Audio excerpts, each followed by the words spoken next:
Cecil Jackson Cole was no ordinary man. His extraordinary vision to help those in need resulted in the foundation and growth of some of the world's most influential charities.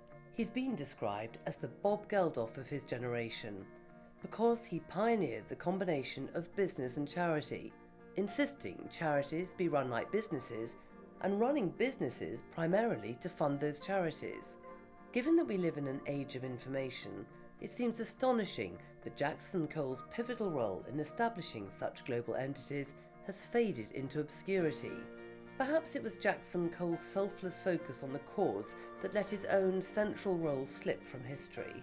His work has certainly not gone unnoticed, especially by the many thousands of people who've benefited from it. But his name has. Albert Cecil Cole was born on November 1st, 1901 in Forest Gate in London. He was the eldest child of Albert and Nellie Cole. His early home life was unsettled and the family moved a lot, due largely to his father's itinerant employment history. It also meant Cecil suffered an erratic education, and it was this insecurity that would later motivate him to help others enjoy the benefits of a stable home and a good education. During these years, Cecil was heavily influenced by his mother's Christian beliefs and his uncle's public service in local government. As his life progressed, he could see that business and community work could be combined for the greater good. Although Cecil had to leave school at 13 under pressure to support the family, he still succeeded in starting his first business venture when he was only 19. After the Great War, Cecil's father had taken over Andrew's House, Furnishers and Cabinet Makers in Islington in London. By 1920, Cecil had saved enough to buy him out. These premises at Highbury Corner saw the foundation of charities such as Oxfam and Help the Aged. Cecil started to make his first charitable gifts with food parcels going to destitute local families. Then he set up a lettings company dedicated to helping young married couples afford a first home. In those interwar years, he sourced and let more than 7,000 dwellings. This cemented his passion for social philanthropy and his emerging interest in a state agency. Despite only having received 8 years of state education, Cecil got a place at Balliol College in Oxford to study economics at the age of 26, when he was already running 3 businesses. When Cecil moved to Oxford with his wife Phyllis, he set up a subsidiary of Andrews Furnishers Limited, one of 5 branches at the time. It was here that he met Gilbert Murray, a Quaker, and Cecil began to attend their Sunday meetings. When drafted in 1941, he made a stand as a conscientious objector, but he contributed to the war effort in the way he knew best, such as giving food parcels to the elderly and organising famine relief on the continent.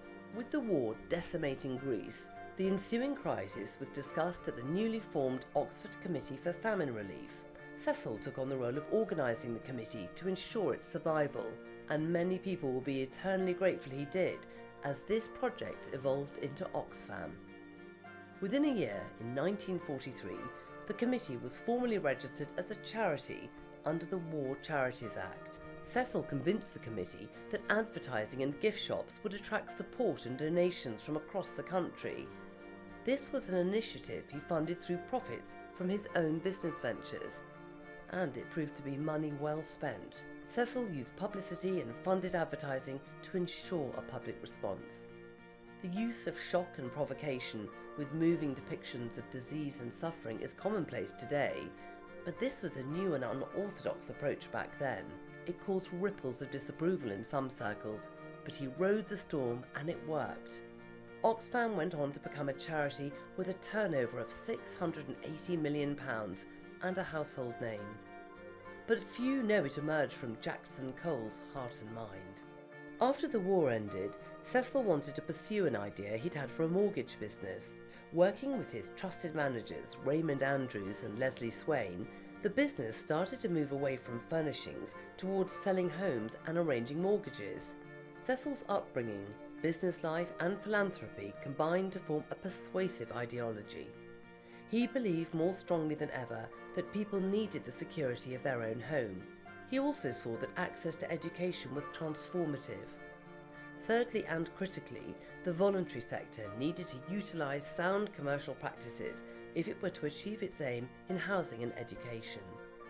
With this vision, Cecil would go on to help form several charities, including the Voluntary Christian Service Trust in 1953 and Help the Aged, now part of Age UK, in 1961. At the same time, his businesses were growing rapidly. By the time Andrews & Partners aired its first TV advert in 1962, there were 19 branches. In 1965, Cecil established the Phyllis Trust in memory of his late first wife. It was tasked with relieving suffering anywhere in the world and spreading the Christian gospel. Its foundation provided a hub through which he could channel and direct his philanthropic energies, and his commitment to charity by ensuring the Phyllis Trust became a major shareholder in Andrews & Partners. This ensured that a share of commercially generated profits could be given to good causes. In 1967, the Christian Book Promotion Trust and Christian Initiative Trust were established, also becoming shareholders in Cecil's business. ActionAid was one of the last charitable projects that Cecil was involved in, and today it operates in over 40 countries.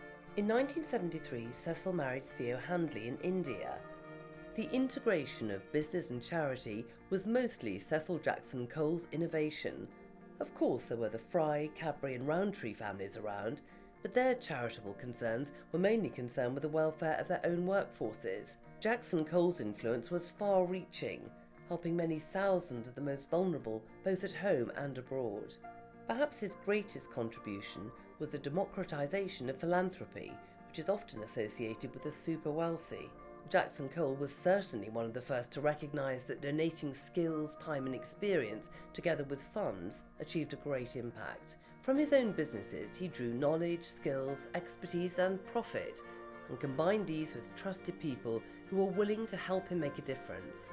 In doing so, he created world-renowned charities, developed successful businesses, and evolved some groundbreaking fundraising, marketing, donor recruitment and membership techniques.